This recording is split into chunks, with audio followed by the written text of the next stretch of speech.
ഔട്ട്ലെറ്റിൽ മദ്യവിൽപ്പന കുറഞ്ഞതിന് ഷോപ്പ് ഇൻചാർജിന് മെമ്മോ നൽകി ജനറൽ മാനേജർ.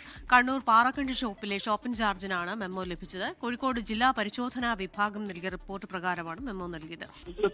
ഇപ്പോൾ ബെൽക്കോയുടെ ഭാഗത്തുനിന്ന് ഇതുവരെ ഒന്നും കേൾക്കാത്ത തരത്തിലുള്ള ഒരു വിചിത്രമായ നടപടിയാണ് കണ്ണൂരിൽ നിന്ന് ഉണ്ടായിരിക്കുന്നത്.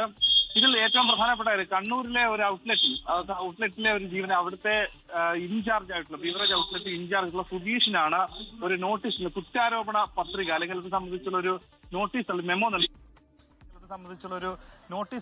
നൽകിയിട്ടുള്ളത്. 15 ദിവസത്തിനകം വിശദീകരണം നൽകുമെന്ന രീതിയിലാണ്. കഴിഞ്ഞ മാസമാണ് ഇങ്ങനെ ഒരു നോട്ടീസ് അദ്ദേഹത്തിന് ലഭിക്കുന്നത്.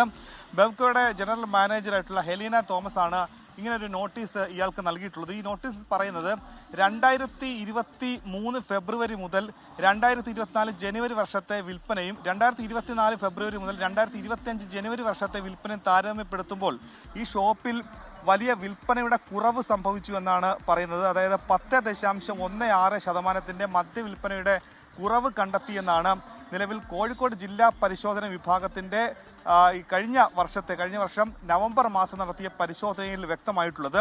ഈ അന്വേഷണ റിപ്പോർട്ടിന്റെ അടിസ്ഥാനത്തിൽ വലിയ കൃത്യവിലോപം ഈ ഉദ്യോഗസ്ഥന്റെ ഭാഗത്തു നിന്ന് ഉണ്ടായിട്ടുണ്ട്. ഈ ബീവറേജ് ഔട്ട്ലെറ്റിൽ വലിയൊരു 10.16% മദ്യത്തിന്റെ വിൽപ്പന കുറഞ്ഞു എന്നാണ് കാണിക്കുന്നത്. ഒപ്പം തന്നെ ഈ ബീവറേജ് ഔട്ട്ലെറ്റിൽ കഴിഞ്ഞ ഒരു വർഷത്തിനിടെ CCTV വെക്കാനും അത് സ്ഥാപിക്കാനും ഈ ഇൻചാർജിനെ കൊണ്ട് നടന്നിട്ടില്ല എന്നത് എന്നത് കണ്ടെത്തിക്കൊണ്ടാണ് നിലവിൽ ഒരു 15 ദിവസത്തിനകം വിശദീകരണം നൽകാത്ത പക്ഷം നടപടിയിലേക്ക് കടക്കുമെന്നുള്ള ഒരു കുറ്റാരോപണ പത്രിക അല്ലെങ്കിൽ അത് സംബന്ധിച്ച മെമ്മോ നൽകിയിട്ടുള്ളത്. ഇതിനെതിരെ ബെവ്കോ BMSന്റെ സംഘടനയായിട്ടുള്ള ബെവ്കോ എംപ്ലോയീസ് സംഘം നിലവിൽ വകുപ്പ് മന്ത്രിക്കും ഒപ്പം തന്നെ ബെവ്കോയുടെ മന്ത്രിക്കും ഒപ്പം തന്നെ മുഖ്യമന്ത്രിക്കും പരാതി നൽകിയിട്ടുണ്ട്. ഇത് വിചിത്രമായൊരു നടപടിയാണ്, നീക്കമാണ്. ഇത്തരത്തിലുള്ള കാര്യങ്ങൾ സംസ്ഥാനത്തെ അല്ലെങ്കിൽ ഈ രീതിയിലുള്ള ഉദ്യോഗസ്ഥർക്ക്, സർക്കാർ ഉദ്യോഗസ്ഥർക്ക് വലിയ രീതിയിൽ അവരെ മുഷിപ്പിക്കുന്നതാണ് അടക്കമുള്ള കാര്യങ്ങളാണ് നൽകിയിട്ടുള്ളത്. ആണെങ്കിൽ ഇതുമായി ബന്ധപ്പെട്ട എക്സൈസ് വകുപ്പ് അല്ലെങ്കിൽ ഇതുമായി ബന്ധപ്പെട്ട വകുപ്പ് മന്ത്രി അല്ലെങ്കിൽ മുഖ്യമന്ത്രിയാണ് വിശദീകരണം നൽകേണ്ടത്. ഇപ്പോൾ ജനറൽ മാനേജറാണ് ഇത് സംബന്ധിച്ചൊരു നോട്ടീസ് അവിടുത്തെ ഇൻചാർജ് നൽകിയിട്ടുള്ളത്. ക്രിസ്റ്റീന.